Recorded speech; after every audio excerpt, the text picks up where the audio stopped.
bọn này dâu ấy là chỉ trong cái thấu tí cho nhìn cái váy thì đẹp, nhìn cái mà thì chối chán luôn. Chối luôn. Đấy sao anh tắm xuống đây rồi. Đấy. Người đấy. Đoàn thấy người của mình ơi.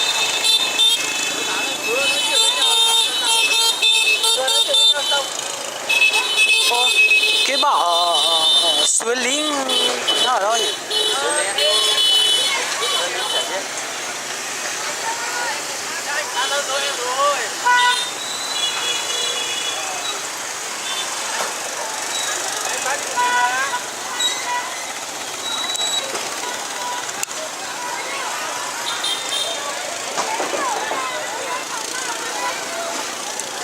Anh chơi đi một mình à?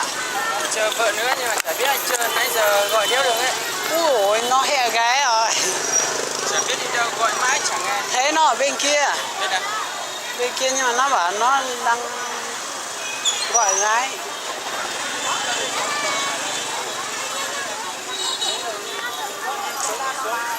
Xuống đến lao trải bác nó được 4 phí lao trải. Đi đến lao bao thì có mấy người dân ấy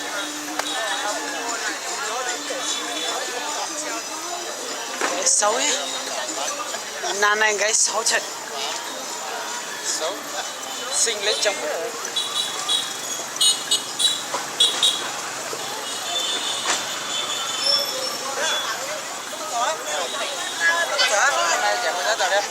Nó bay chia chén này, bộ bỏ tung nhỉ?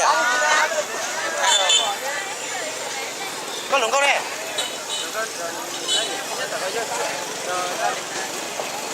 Con mua à?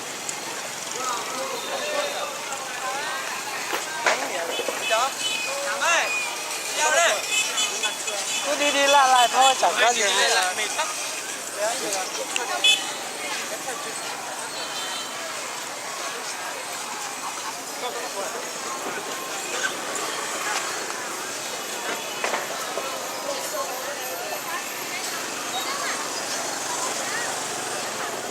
Cái con kia nó máu ra chơi nhé.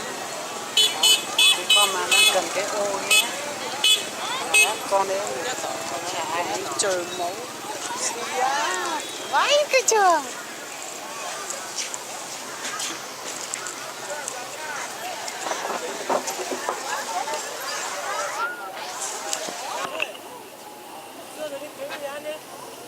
Giờ này chưa ăn được đâu, đi hỏi thôi.